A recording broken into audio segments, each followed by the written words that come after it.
एक बार जो है बल्कि बांग्लादेश के एक टेररिज्म से रिलेटेड पर्सन थे, वो बांग्लादेश से फ़ोन करते थे इंडिया में। अच्छा। और अपनी एजेंसी और सेल उनको पकड़ना चाह रही थी। तो वो लोग आए मेरे पास, मतलब लॉकअप में मिलने के लिए आए। वो मुझसे कहने लगे यार शेर सिंह तुम्हारी हेल्प चाहिए। और मैंने कहा, कहने लगे देश से रिलेटेड वो है भाई मसला। मैंने कहा अच्छा, अपने अंदर एक फीलिंग ही है, आपको बता दूं ऑटोमेटिकली भाई हम तो अपने देश से बहुत प्यार करते हैं, है ना। तो मैंने कहा कि भाई अगर मेरी इतनी हैसियत नहीं है, लेकिन अगर किसी काम आ सकते हैं तो बता दो आप। तो उन्होंने कहा यार जब तुम बांग्लादेश में थे तो तुम भी वहाँ से फ़ोन किया करते थे। अच्छा, ये दूसरे राउंड की बात है, वापस आने के बाद। हाँ, फ़ोन किया करते थे। तो यार ये उसी तरीके से ये फ़ोन आ रहे हैं। आपको बता दूं हमारे देश के अंदर क्या होता है, सिर्फ दो शायद वो हैं, दो विंडोज़ हैं, दो हैं कि तीन है या एक है, मुझे इतना ध्यान नहीं आ रहा अभी, शायद दो विंडोज़ हैं। कहीं से भी मतलब इंटरनेशनल कॉल आएगी तो उसी विंडो से होके ही आएगी, है ना। तो मतलब जैसा आप लोग ये सोचते हैं ना कि अगर आपने यहाँ से कोई फॉरेन कंट्री में कॉल किया या उधर से बाहर से कॉल आया तो वो इजीली ट्रेस हो जाती है, मतलब ये कोई बहुत बड़ी बात नहीं है। तो वो लोग क्या करते थे कि जो बॉर्डर था वहाँ पर उन्होंने जो है नकली एक्सचेंज बनाया हुआ था, और फिर वो नकली एक्सचेंज पकड़ा भी गया। बहुत बड़ी खबर थी वो,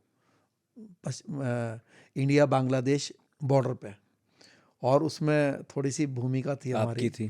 तो क्या हुआ कि मैंने उनको बताया कि भाई फ़ोन में कैसे करता था।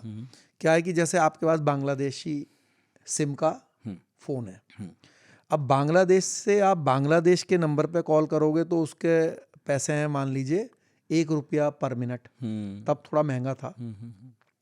और अगर आप इंडिया में कॉल करोगे तो उस समय ₹10 थे पर मिनट के। तो वो लोग क्या है जो ये नकली एक्सचेंज चलाते थे, तो वो लोग जो है ₹5 या ₹4 मिनट के हिसाब से कॉलिंग कार्ड देते थे। जैसे आधे घंटे का दिया इतने रुपए का, अच्छा, तो आप आधा घंटा बात कर सकते हो उससे। हाँ, तो तरीका क्या था कि जैसे आपने उसमें एक जो कॉलिंग कार्ड है उस पर एक बांग्लादेशी नंबर रहेगा, आपने अपने बांग्लादेशी सिम से उस बांग्लादेशी नंबर पे कॉल किया।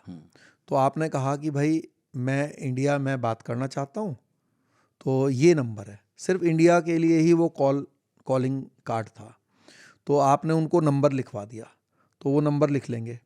फिर क्या है, उनके पास इंडियन सिम का मोबाइल है, ठीक है जी। अब इंडियन सिम का मोबाइल है, फिर इंडिया के अंदर इंडियन सिम से जब आप कॉल करोगे तो वो भी मिनट ₹1 या 50 पैसे, हाँ ठीक है जी। तो अब उसने इंडियन सिम से आपके दिए हुए नंबर पे कॉल किया, इंडियन कोई इंडियन, हाँ है ना।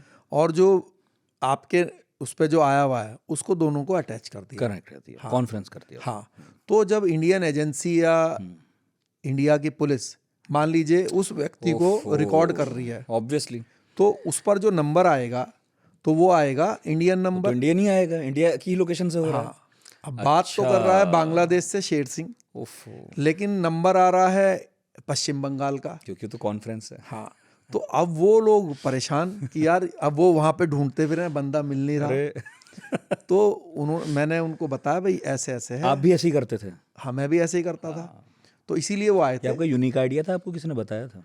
नहीं, मतलब ये इस तरह का धंधा वहाँ पे चल ही रहा था। हाँ, पर इन्हें भनक नहीं थी इस तरह की कि ऐसा हाँ होता है भाई एजेंसी वो देखो उन्होंने वो काम पैसे कमाने के लिए किया हुआ है, वो तो और लोग उसको इसलिए यूज करते हैं, क्राइम में भी कर लिया। हाँ, मतलब लोग उसको, कई लोग ऐसे हैं ना जो जिनके रिलेटिव्स वगैरह रहते हैं, या बिल्कुल, भाई हर एक आदमी चाहता है सस्ते में मेरी बात हो जाए। सही बात है। तो हर एक आदमी, कोई ऐसा नहीं है गलत काम करने के लिए ही यूज कर रहा है, हालचाल लेना भी है, लेकिन कम पैसे में मिल जाए, तो उसका यूज जो है वो दूसरे लोग भी उठा तो फिर लेंगे। आपने ये बताया हैक ये है, और फिर वो पकड़े गए। हाँ, तो फिर वहाँ पे बहुत सारे नकली एक्सचेंज भी पकड़े गए, और वो बंदा भी पकड़ा गया, और वो जो है काफ़ी जो है मतलब बड़ा टेररिस्ट था और उसको जो है मतलब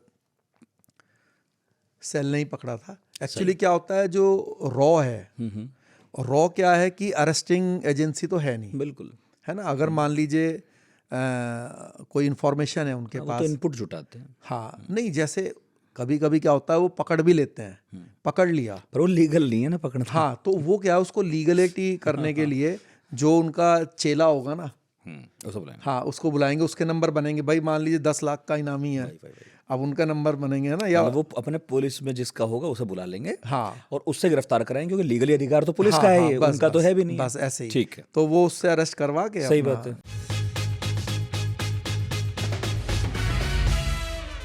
पुलिस कंट्रोल रूम ने बताया कि करोल बाग में धमाका हुआ है। सूरत में भी बम, करीब 28 बम प्लांट किए गए थे। दिल्ली में 9 ब्लास्ट हम करने जा रहे हैं। 19 सितंबर 2008 दिल्ली में बाटला हाउस इनकाउंटर हुआ, कैसे उसकी जानकारी मिली? मोहनचंद शर्मा जो इस केस में हमारे इंस्पेक्टर थे, जो इस केस को इन्वेस्टिगेट कर रहे थे, उसने इस पे भी काम करना शुरू करा। जब राजनीति होने लगी इस इनकाउंटर पर, आप टीम के लीडर थे, टीम का मोराल क्या था? कपिल सिब्बल साहब और मैं, एक टेबल थी अपोजिट एक दूसरे के बैठे, एंड एलजी साहब एक साइड पे बैठ गए। शाम को उनका मेरे पास फ़ोन आया कपिल सिब्बल जी का, अच्छा। कि मैंने प्राइम मिनिस्टर साहब को कन्वे कर दिया। तो 2 लोग एक कमरे में छुपे हुए थे, तो वहाँ उस कमरे में जो था वहाँ भी एनकाउंटर हुआ, जिसमें एक हेड कांस्टेबल थे राजवीर, उसके बुलेट प्रूफ जैकेट पे भी गोलियाँ लगी। तो मैंने कहा कि उनको बाहर मत निकलने दो, घेरो उनको, मैं फोर्स मंगा रहा हूँ।